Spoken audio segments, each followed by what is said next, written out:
Hi, Tuesday the 19th of November, the last week of this sitting block, and I'm doing this with a bit of assistance and a bit of noise interference.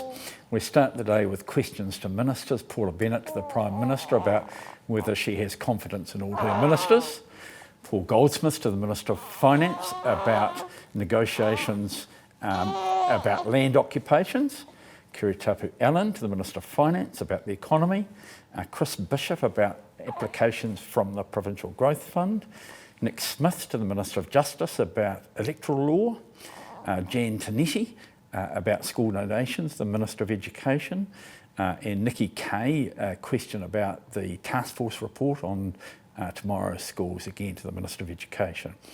Nicola Willis to the Associate Minister of Education about waiting times for early intervention. Deborah Russell to the Associate Minister of Finance about the reform to the Overseas Investment Act. Parmjit Parmar to the Minister of Research about 1080. Paul Eagle to the Associate Minister of Housing about reforms to residential tenancies. Marama Davidson to the Associate Minister of Housing about the reforms to residential tenancies.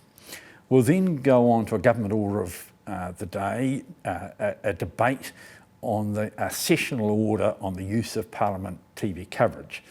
People will remember that there's been some discussion about the use of the coverage in the Parliament and whether the rules agreed in 2017 were antiquated.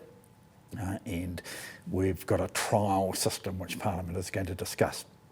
Then we'll go on to the second reading of the Referendums Framework Bill, the first reading of the Mental Health and Wellbeing Commission Bill, the third reading of the Wheel Clamping Amendment Bill, the committee stages of the Farm Debt Mediation Bill, and then the committee stages of the NATE Bill.